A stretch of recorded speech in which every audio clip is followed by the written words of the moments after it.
Hola, hola, ¿qué tal? Muy buenas tardes a todos, muchísimas bendiciones. Están en su canal Alex Apologeta Católico. Te invito por favor para que te suscribas, actives la campanita de notificaciones y así no te pierdas ninguno de mis videos. En esta ocasión estaré tratando el tema de el purgatorio. Ustedes saben que es un tema que se debate bastante con los hermanos separados, sobre todo porque ellos no profesan y más bien rechazan esta doctrina, diciendo que es una doctrina antibíblica. Entonces el día de hoy les estaré compartiendo algunas citas bíblicas para que ustedes tengan a la mano y de esta manera puedan conversar y dar respuesta cuando se tocan este tipo de temas. Así que ya sabes, quédate porque ya comenzamos.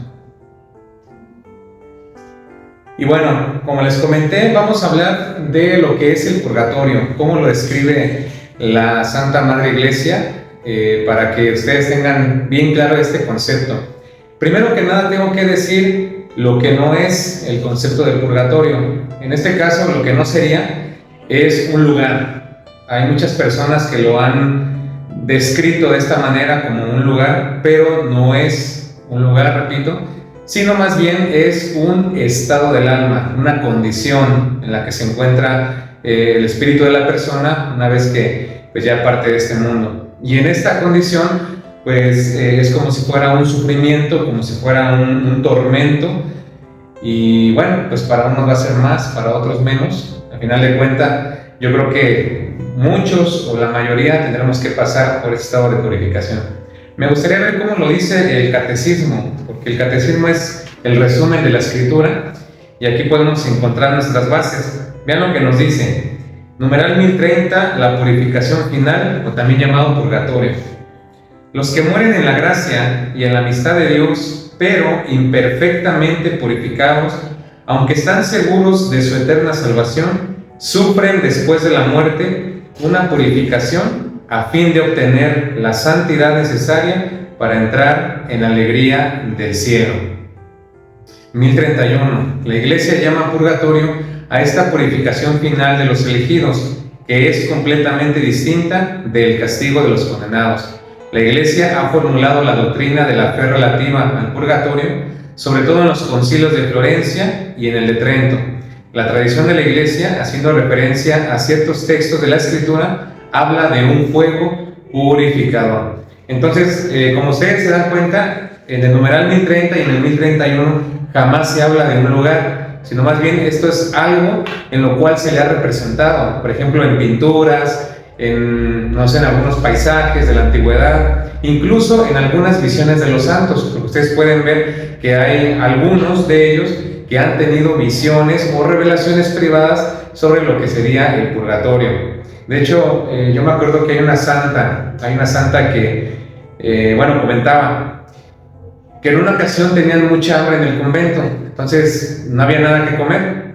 Entonces la madre superiora del convento les decía: vamos a hacer una oración a las ánimas del purgatorio. Y una vez que le hicieron, se dice que llegó un muchacho con comida, y ese día, pues gracias a Dios no tuvieron más hambre porque llegó con provisiones. Así te vas a encontrar con varios relatos de los santos donde hablan de presencia de almas o de alguien que representa a esas almas del purgatorio, como en el caso de este joven, y vienen a auxiliar en ocasiones muy extremas y muy particulares a los vivos en agradecimiento. La mayoría de las veces es porque ellos necesitan una oración por parte de nosotros, que eso es lo que sería lo más adecuado. Pero bueno, entonces el purgatorio no es un lugar, sino más bien es un estado del alma, una condición, y lo mismo sucede con lo que conocemos como el cielo y lo que sería el lugar de condena, ¿no? Entre comillas, ese llamamos infierno, también son estados del alma. Lo que pasa es que para entender en el pueblo popular, en el lenguaje común, se le ha dado ese nombre como de un lugar, ya sea también para el cielo o sea para el infierno, pero simplemente es para entendernos. Entonces, ya quedando claras las bases de lo que es el purgatorio, como dice el catecismo, dice: es la purificación final a fin de obtener la santidad necesaria para entrar en la alegría del cielo. Pero ahora muchas veces se nos cuestiona y se nos dice: ¿Será que hay alguna referencia de este fuego purificador o de este estado del alma? Sí hay, y de hecho es un tema que a mí me gusta mucho porque es bíblico. Si no fuera bíblico, pues voy de acuerdo, pero es un tema que se apoya bastante en la Escritura. Si nos vamos al Evangelio de Mateo, en el capítulo 5, en el versículo, vamos a leerlo desde el 24, dice: deja allí mismo tu ofrenda ante el altar y ve antes a hacer las paces con tu hermano. Después vuelve y presenta tu ofrenda. Aquí viene el 25. Trata de llegar a un acuerdo con tu adversario mientras van todavía de camino al juicio. ¿O prefieres que te entregue al juez y el juez a los guardias, que éstos te encerrarán en la cárcel? En verdad te digo, no saldrás de allí hasta que hayas pagado hasta el último centavo. Vean, es una metáfora muy interesante porque contiene un sentido espiritual. Los hermanos de otras iglesias no ven aquí un sentido espiritual, y la verdad sí es extraño porque ellos siempre andan viendo el sentido espiritual de todas las parábolas o de todos los relatos que hace Jesucristo, y es extraño que aquí ellos no puedan encontrar una enseñanza teológica y espiritual. Vean, el secreto de todo esto es cuando llegas al versículo 25, porque nos viene hablando de una secuencia de la vida, de una enseñanza de la vida terrena, pero después pasa a lo que será lo espiritual. Dice: trata de llegar a un acuerdo con tu adversario. Significa que mientras usted y yo vayamos en el camino de la vida, tenemos que ponernos de acuerdo con aquella persona que usted tiene una diferencia, tiene algún problema y que hasta el día de hoy no ha podido llevarse bien con incluso ese familiar, ¿sale? Trata de llegar a un acuerdo con tu adversario mientras van todavía de camino al juicio.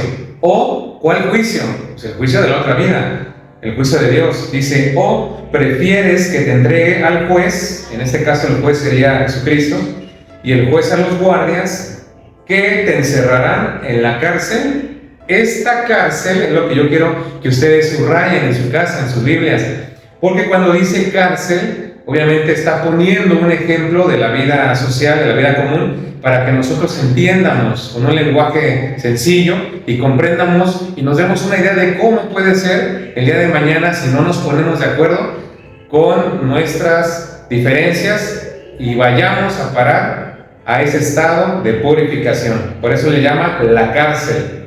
En verdad te digo, no saldrás de allí, pero no dice nunca. Dice: no saldrás de allí hasta que hayas pagado hasta el último centavo. Entonces, hermanos, aquí vamos viendo una enseñanza muy profunda que va más allá de cualquier cárcel terrena como lo interpretan los hermanos separados. Porque ellos dicen: no, ahí está hablando de cárceles humanas, pero no es así. Realmente aquí está hablando de la purificación final, y por eso te marca el límite entre lo que sería el juez, el juicio, antes y un después. El después viene a ser cuando no se puso de acuerdo la persona. Y va a ser muy triste porque existen dos tipos de grupitos que unos van a pasar, digamos, directo, los que sí purificaron bien aquí en esta tierra, y es que no hay que perder de vista que hay una purificación también aquí, y de hecho fue lo que le sucedió, digamos, al buen ladrón llamado Dimas, que fue lo que le sucedió, por eso él pues pagó aquí en este mundo.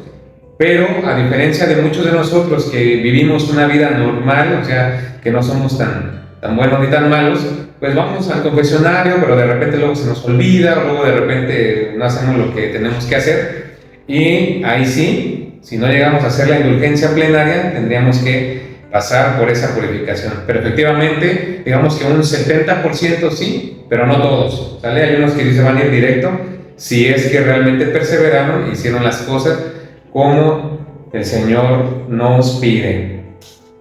Esta es una de las parábolas más fuertes para sustentar la doctrina del purgatorio. Digo, los hermanos separados no van a ver aquí ningún purgatorio porque ellos siguen con la idea de que es un lugar, ellos siguen con la idea de que tienen que encontrar la palabra purgatorio para creerlo, pero a nosotros lo que nos interesa es la doctrina de lo que llamamos purgatorio. Entonces, pues aquí te dejo el texto, es Mateo 5, versículo, lo leímos desde el 24, 25 y 26. En verdad te digo que no saldrás de allí hasta que hayas pagado hasta el último cuadrante. Y miren algo interesante. Algo interesante aquí es que un suscriptor me hacía una pregunta en unos comentarios de un video pasado que yo hice y me estaba diciendo cómo interpretar el hasta.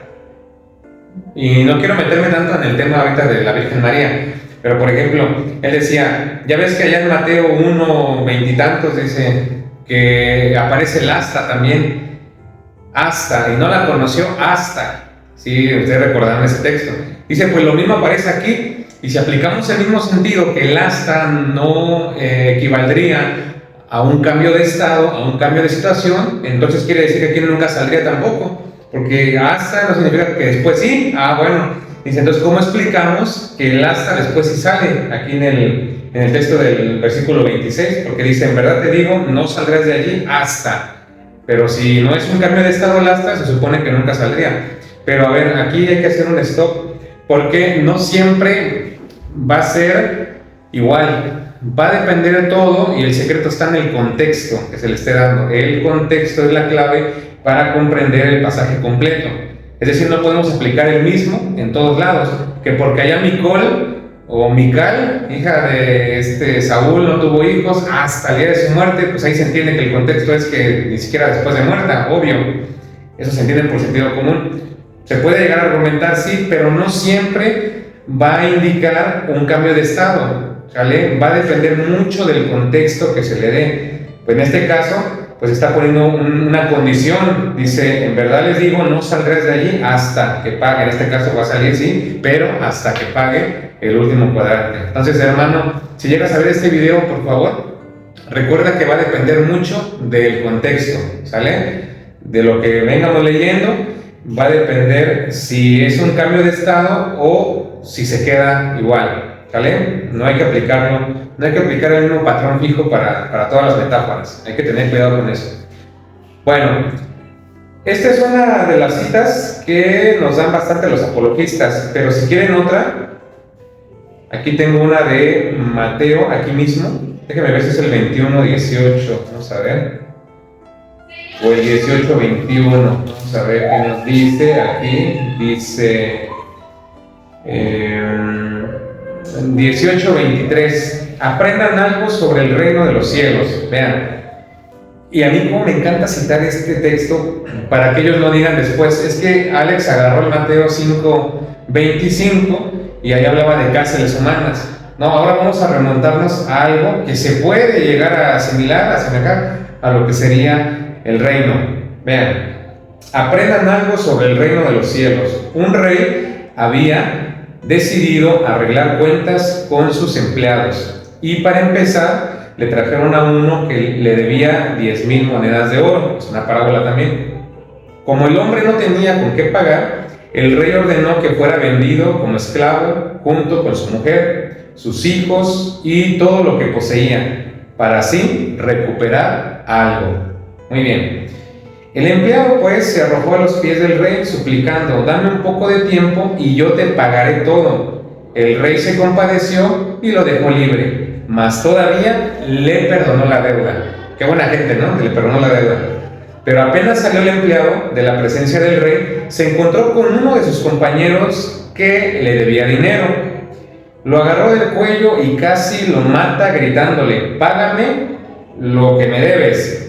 El compañero se echó a sus pies y le suplicaba, dame un poquito de tiempo y yo te voy a pagar todo. Pero el otro no aceptó, sino que lo mandó a la cárcel, subraya en cárcel, hasta que le pagara toda la deuda. ¿Se dan cuenta cómo aquí hay una similitud al texto pasado?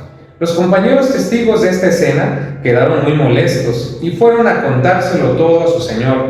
Entonces el señor lo hizo llamar y le dijo, siervo miserable, yo te perdoné toda la deuda cuando me lo suplicaste. ¿No debías también tú tener compasión con tu compañero, como yo tuve compasión de ti? Y tanto se enojó el Señor que lo puso en manos de los verdugos hasta que pagara toda la deuda. Jesús añadió, aquí viene la enseñanza espiritual que los hermanos separados rechazan, lo que a mí me interesa, vean. Lo mismo hará mi Padre Celestial con ustedes, a no ser que cada uno perdone de corazón a su hermano. Ahí termina esta parábola, este texto. Pero vean algo interesante.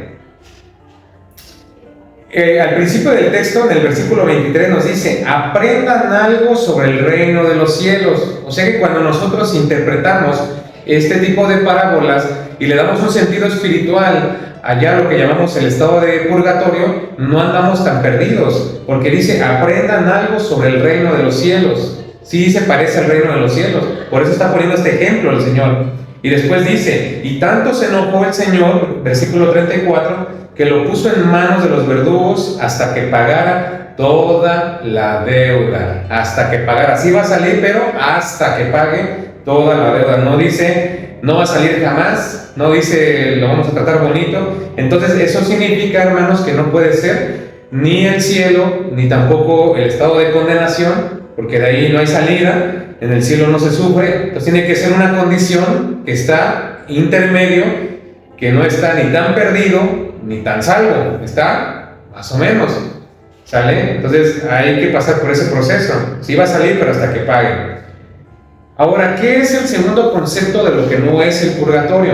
Lo que no es una segunda oportunidad, o sea, es decir, ya lo que usted hizo, lo que yo hice, lo que hicimos, eso ya quedó para la historia. Por eso hay un juicio particular donde a usted se le va a hacer un examen de conciencia, digamos, y se le va a pedir cuentas, al igual que a mí, cuando yo me muera, y así para todos los hermanos que se van adelantando. Y después de ese juicio se va a decidir cuál sería el destino de cada persona en el primer juicio. Pero ojo, aquí está aclarando la situación de a todos aquellos que no van a ir directo al cielo, ni tampoco directo a la condenación, sino que se van a quedar en un estado intermedio. No saldrán allí, dice, hasta que pague toda la deuda. Y aquí en ningún lado dice el purgatorio, pero está la descripción de la doctrina del purgatorio. O sea, ¿qué significa?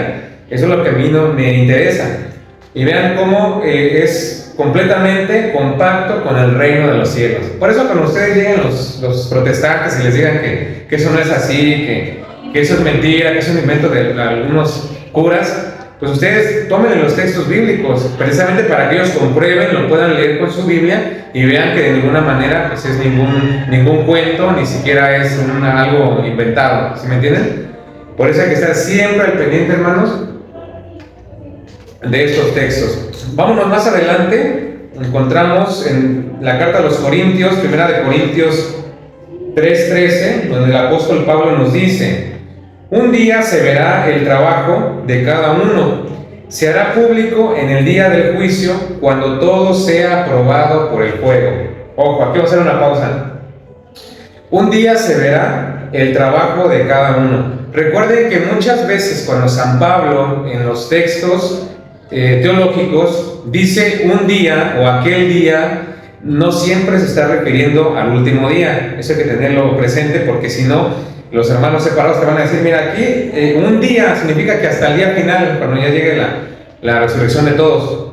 No siempre. ¿Y cómo lo vamos a comprobar? Por lo que dice más adelante: un día se verá el trabajo de cada uno. Cada uno significa que es algo particular, algo individual, es un juicio individual de cada uno. Se hará público en el día del juicio, cuando todo sea probado por el fuego. Es un fuego purificador. El fuego, pues, probará la obra de cada uno. Si lo que has construido resiste al fuego, serás premiado. Es decir, va a haber un proceso de purificación y esto a través del fuego, dice. Pero si la obra se convierte en cenizas, el obrero tendrá que pagar. Se salvará, sí, pero como a través del fuego.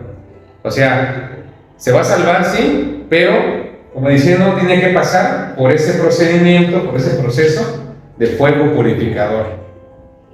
Y es que se imaginan que es como si usted va a una fiesta y quiere ir así nada más, sin echarse un baño, ¿verdad? resulta un ejemplo medio curioso, pero es que sí es muy cierto. ¿Cómo voy a ir yo a una fiesta? ¿Cómo voy a ir yo a una boda, digamos? ¿Cómo voy a ir yo a un cumpleaños, a una reunión importante del trabajo, si no me arreglo, digamos? ¿Ve? Aquí va a pasar lo mismo. Estamos hablando del reino de los cielos. Usted va a ir y se va a ir a presentar así. Piénselo usted, así en un momento de silencio. Piénselo, usted va a ir y se va a presentar así nada más, con las manos sucias, con el cuerpo sucio, ¿verdad que no? Por más bueno que usted sea, usted va a querer arreglarse. Por más bueno que usted sea, va a querer estar listo y más para ver al Señor, a ese Señor en que usted dice que cree. Entonces, es hasta el sentido común se entiende, hermanos. Dice, el fuego pues probará la obra de cada uno. Si lo que has construido resiste el fuego, serás premiado, pero si la obra se convierte en cenizas, el obrero tendrá que pagar. Ahí está, hay dos grupitos ahí, los que sí soportaron el fuego y van derecho, y los que quemaron ahí algo que hubo, se guardaron un pecado o algo, no lo dijeron, y dice, tendrá que pagar. Se salvará, sí, pero ¿cómo? Quien pasa a través del fuego.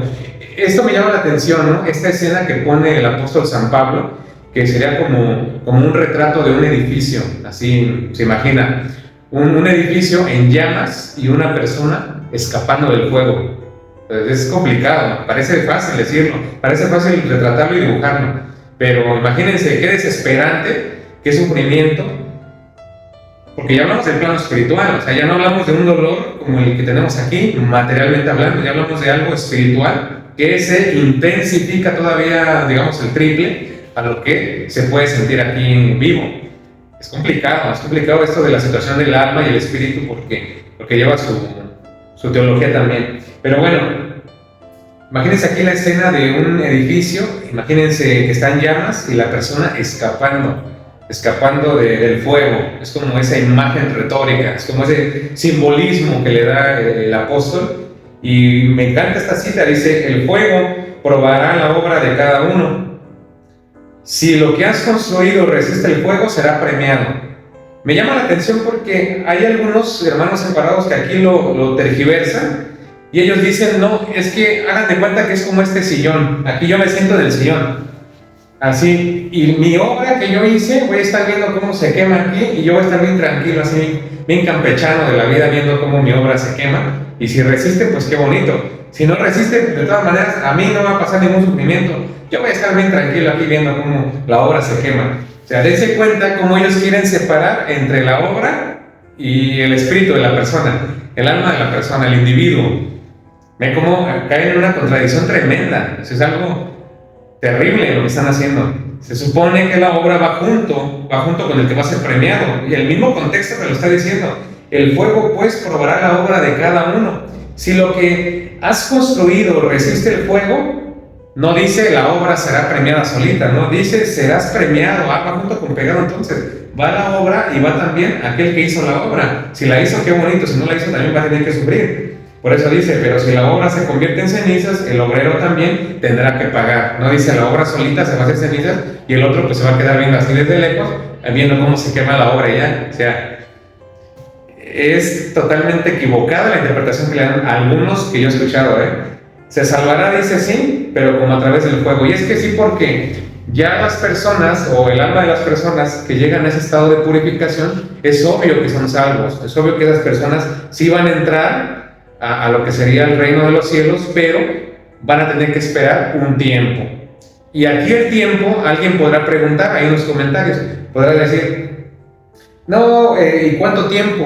A ver, dame una fecha, de tal mes a tal mes. Recuerden que esto no hay que verlo con los ojos humanos, no hay que calcularlo en el tiempo de los hombres, no, sino hay que calcularlo simplemente como un proceso, ¿sale? ¿Por qué? Porque el tiempo de Dios es distinto al tiempo de los hombres. Entonces aquí no podríamos calcular cuánto tiempo exactamente será para uno y para otro. Simplemente también se le da ese título de tiempo, como para darnos una idea de que va a ser un proceso, para unos más largo, para otros menos largo. Recuerdo un santo que narraba una historia, decía en una visión particular, decía, me encontré a mi hermano, porque había fallecido de un accidente, me parece. Entonces el santo visualizaba como una caverna así oscura. Ahorita no me llega a la cabeza el nombre del santo, si lo conoces déjame en los comentarios. Pero bueno, el santo dice que veía esta caverna y adentro de la caverna estaba su hermano, algo así. Y el joven decía, mira que aquí me estoy muriendo de sed, necesito que me den agua. Pero esa agua que él pedía estaba representando las oraciones. Esa era la necesidad que tenía esa alma del purgatorio. Y decía, necesito pues refrescarme, algo más o menos como lo de Lázaro y el rico culón del relato de Lucas 16-19. Entonces, bueno, fue tanto lo que le pedía a este hermano que este santo hizo eso. y siguió los pasos, las indicaciones que le dio. Y bueno, pues ya como que será después de varias apariciones, se dio cuenta que por fin ya su hermano estaba calmando su sed. Ya lo había calmado, ya estaba bien, ya lo veía mucho mejor. Cada vez que se le aparecía, ya estaba mucho mejor. Y digo, esto no quiere decir que sean dogmas de fe. Efectivamente, los dogmas de fe son ya doctrinas irrefutables, obviamente ya están así, pero son vestigios o son algunos relatos que nos pueden dar una idea de cuál es la necesidad de los difuntos. No tanto el lugar, no tanto la simbología que se presente, porque no es un lugar, ya lo dije, pero nos da una idea para ver hasta dónde está el sufrimiento de las almas del purgatorio, de las ánimas, y por qué la importancia de rezar por las ánimas del purgatorio, porque es importante. A veces también hay gente que se olvida de sus difuntos, o hay otros que no tienen que le recen. Es necesario que ahí entremos nosotros en una cadena de oración para que ellos puedan, pues, liberarse pronto, ¿sale? Y pues qué buena historia, ¿no? Repito, pese a que eso no es un dogma de fe, sino más bien son revelaciones privadas, visiones privadas de los santos. No es que eran chismosos, no es que eran mentirosos, no, así se les manifestó a ellos, pero es una manera simbólica, ¿sale? Realmente el purgatorio es un estado del alma, una condición del alma de la persona, y que esto es muy difícil de explicar porque también va muy ligado con el examen de conciencia, con el juicio particular. Es decir, como en el tiempo de Dios todo transcurre instantáneamente, prácticamente, imagínense que es como que usted en el mismo examen de conciencia estaría sufriendo ese mismo tormento de purgatorio, porque es un tormento, solamente que es limitado, o sea, tiene límite, tiene caducidad. Usted va a salir de ahí, pero hasta que pague el último centavo, significa hasta que usted deje ese sufrimiento, ¿sale? Para que se entienda. Y sí es algo difícil de explicar ya en esos términos, pero que hay que estar siempre en oración, hermanos. Bueno, después aquí nos marca en Primera de Juan 5. Aquí solamente voy a hacer un espacio para mostrarles a ustedes lo que sería, aquí está bien, lo que sería el pecado que lleva a la condenación y el pecado que no lleva a la muerte, a la condenación. Vean lo que nos dice Primera de Juan 5, 16. Si alguno ve a su hermano en el pecado, un pecado que no ha traído la muerte, ore por él y Dios le dará vida. Paréntesis, hablo de esos pecadores cuyo pecado no es para la muerte, porque también hay un pecado que lleva a la muerte y no pido oraciones en este caso. O sea, ya están condenados, eso ya no tendrían ninguna esperanza. Dice, toda maldad es pecado, pero no necesariamente pecado que lleve a la muerte. Entonces, ¿cómo interpretar estos pasajes? Es un poquito sombrío el texto, pero ven cómo comienza, lo repito. Si alguno ve a su hermano en el pecado que no ha traído la muerte, o sea, si tú ves a alguien que está pecando, ya sea algo leve, ya sea algo más o menos, ya sea algo fuerte, usted tiene que orar por él. ¿Para qué? Para que haya conversión, para que esa persona cambie. Se puede, porque está vivo todavía. Si alguno ve a su hermano en el pecado que no ha traído la muerte, ore por él y Dios le dará vida, ¿sale? Entonces se está refiriendo a todos aquellos que todavía están aquí, están vivos, ¿sale? Hablo de esos pecadores cuyo pecado no es para la muerte, porque también hay un pecado que lleva a la muerte. Aquí ya pasaría la vida espiritual, un pecado de infierno. Dice, y no pido oraciones en este caso, porque ya están condenados. Toda maldad es pecado, pero no necesariamente pecado que lleve a la muerte. Entonces, aquí simplemente lo que yo quiero resaltar, hermanos, es dos cosas. Número uno, que hay pecados que no llevan a la muerte total, ¿sale? Como dicen algunos, no, hay pecados que no. Y por eso está la confesión. En este caso, nosotros, ¿por qué oramos por los difuntos si no sabemos su vida? Pues precisamente como no la sabemos, no tenemos la certeza de cuánto pecaron o cuánto había en su corazón, cuánta intención había o cuánto ignoraban lo que era pecado. Y es que recuerden que hay tres condiciones para que haya realmente un pecado de muerte, un pecado grave. Si no se cumplen las tres condiciones, materia grave, ustedes ya saben, deliberado consentimiento, todo eso, si no se cumplen sigue siendo un pecado venial. ¿Por qué? Porque la persona, pues nadie le dijo, nadie le predicó, nadie le dijo que eso era malo. Y sí lo sabía, a lo mejor por conciencia, pero no sabía hasta qué grado. ¿sale? En ese sentido, ¿tienen alguna justificación? Pero ¿qué me dicen de aquellos que sí lo saben? Como nosotros que conocemos la palabra y vean, y a veces fallamos, pues vamos a ser más juzgados todavía. Es complicado. Entonces, si no se cumple una condición de estas tres, es obvio que es un pecado venial, es un pecado que no es de muerte. A menos que la persona muriera así y se cumpliría la segunda, porque también hay un pecado que lleva a la muerte, o sea, el pecado contra el Espíritu Santo, donde la persona no quiso aceptar ni la confesión, ni la salvación, ni ningún tipo de predicación, rechazó todo y se murió de esta manera. Entonces ahí sí podemos hablar ya de un pecado de muerte, porque debe de haberlos. Entonces, ni siquiera un suicida, ni siquiera un asesino podríamos nosotros tacharlo en el infierno, porque no sabemos la intención, hasta qué grado él estaba consciente de ese acto y qué era lo que podía traer de consecuencias. ¿Me explico? Por eso les digo, es importante notar hasta qué grado de conciencia tiene la persona al momento de cometer pues un pecado, ¿vale? Por eso dice, ore por él y Dios le dará vida. ¿Y por qué oramos por los muertos? Oramos por los muertos porque recuerda que ellos murieron y no sabemos en qué condiciones exactas habían pecado. Por lo tanto, si esa persona, digamos, se condenó, pues esa oración le serviría a otra alma de las que todavía estén en el purgatorio, en ese estado de purificación. O si la necesita, pues obviamente va para esa persona. Va a depender mucho. Si ya no la ocupa, como no sabemos nosotros si ya pasó o no pasó, o si está condenado, pues ya Dios se encarga de distribuir esas oraciones y aplicarlas al alma de la persona que más aproveche. ¿Me explico? Entonces ahí para que estemos claros en esta doctrina del pecado que es de muerte y el pecado que no es de muerte. Entonces aquí está hablando de esa diferencia, ¿sale? No como tal de los pecados, una lista de pecados veniales, no, simplemente se está haciendo la diferencia entre lo que es pecado de muerte y lo que no es pecado de muerte. Implicarían las tres condiciones, ya les expliqué. Bueno, pues es un pasaje oscuro, hermanos. Vamos casi entrando en la recta final de este tema que les estoy dando así en grandes rasgos. Y pues aquí está la cita de Primera de Juan 5, versículos 16 en adelante.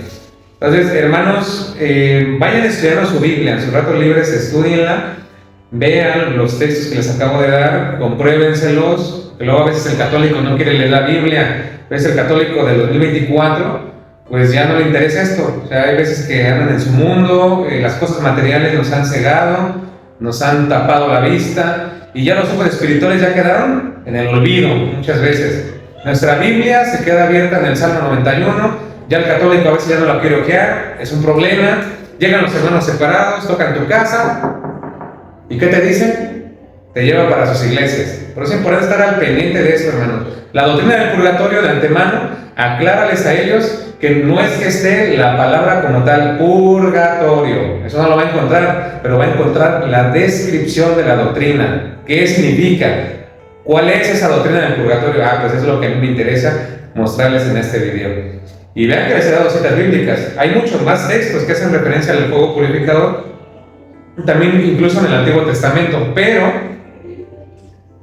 el problema es que ellos no te lo van a aceptar porque van a decir, es que esos estaban vivos todavía. Sí hablan de un fuego purificador, pero ¿qué? ¿Estaban vivos o estaban muertos? Y tú le vas a decir, no, estaban vivos. ¿Ve? Después de la muerte no. Pero hay infinidad de pasajes bíblicos que nos hablan de la preexistencia del alma después de la muerte. Ahí está la transfiguración, Jesús hablando con Moisés y Elías. Encontramos en el Apocalipsis, vean, lo voy a buscar rápido. Eso está de volada a comprobar, a menos que sea un testigo de Jehová, claro. Sí, te lo va a estar negando, pero hasta lo que es el Apocalipsis, creo que está en el 5, o en el 6, no recuerdo bien. Aquí está, dice 6, 9. Cuando abrí el quinto sello, divisé debajo del altar las almas de los que fueron degollados a causa de la palabra de Dios y del testimonio que les correspondía dar. Se pusieron a gritar con voz muy fuerte, Santo y justo Señor, ¿hasta cuándo vas a hacer esperar y hacer justicia y tomar venganza por nuestra sangre a los habitantes de la tierra?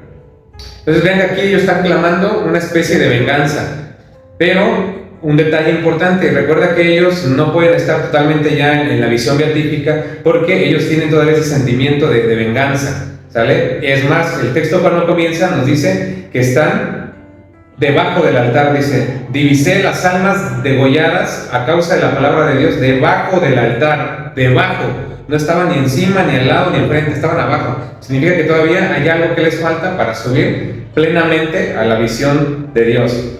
Entonces se les dio a cada uno un vestido blanco. Este es un símbolo del apóstol, es como esa purificación, y se les dijo que esperaran todavía, ¿ven? O sea, no les dice, mira, vamos a ponerle esta manta blanca y vamos a pasarlo derechito en alfombra roja. No, dice, espérense tantito porque se les va a hacer justicia, ¿sale? Se les dio un vestido blanco y les dijo que esperaran un poco hasta que se completara el número de sus hermanos y compañeros de servicio que iban a ser muertos como ellos.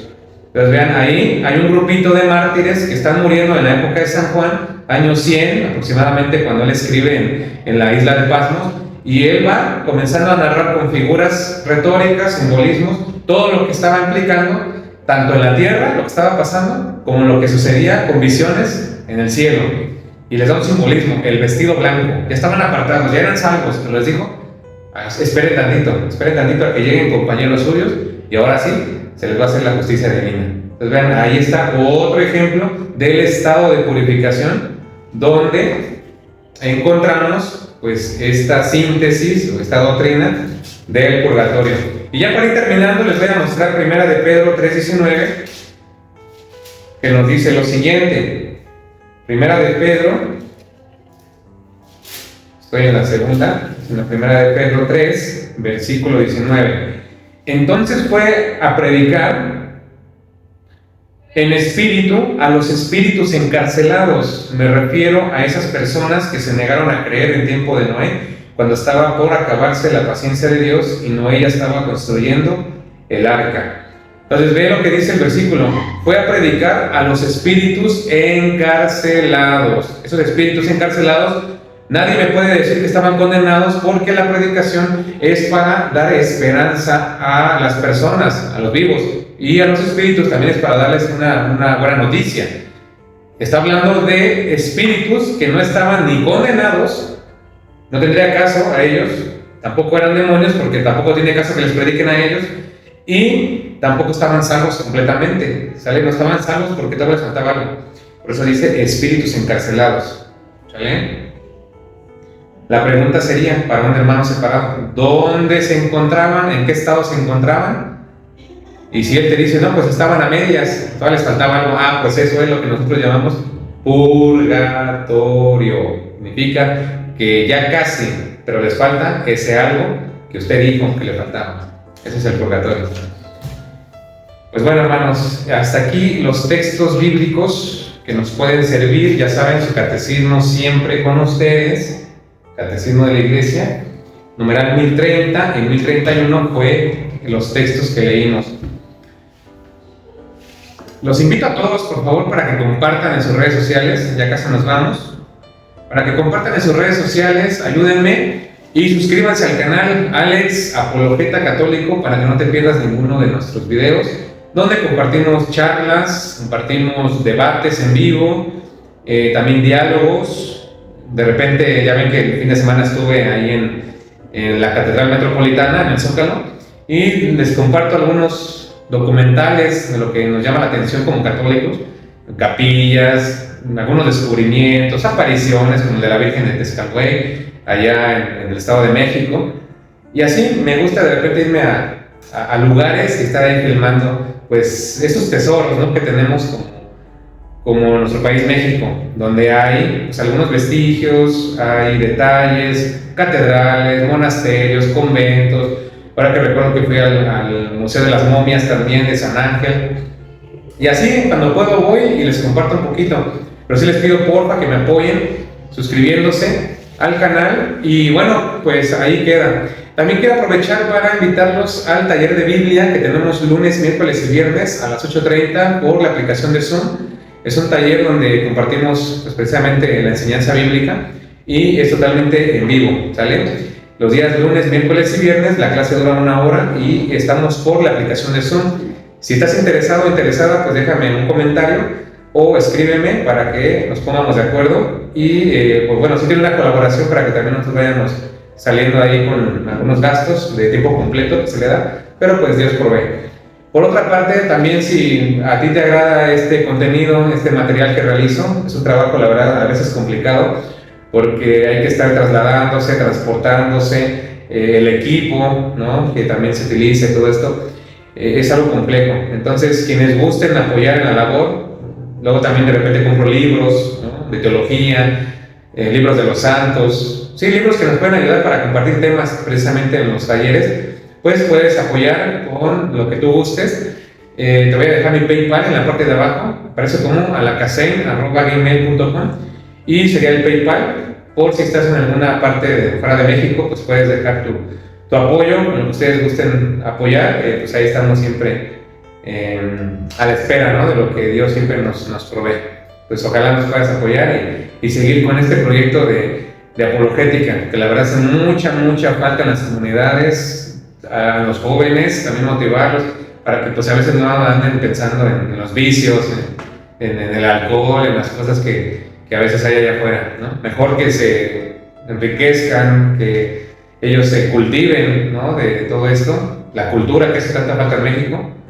Pues la verdad es que sí, siempre es bueno, se saca algo bueno, ¿no?, y son jóvenes distintos. Entonces yo los invito ahí para que nos apoyen. Y pues nuevamente te digo, comparte, regálame un like. Pues por mi parte ha sido todo, hermanos, nos vamos a despedir. Sin antes desearles que sigan teniendo una excelente tarde, que Dios y la Virgen María me los bendiga, hoy, mañana y por siempre, y nos vemos pues hasta la próxima. Cuídense mucho y hasta la próxima transmisión. Chao, chao.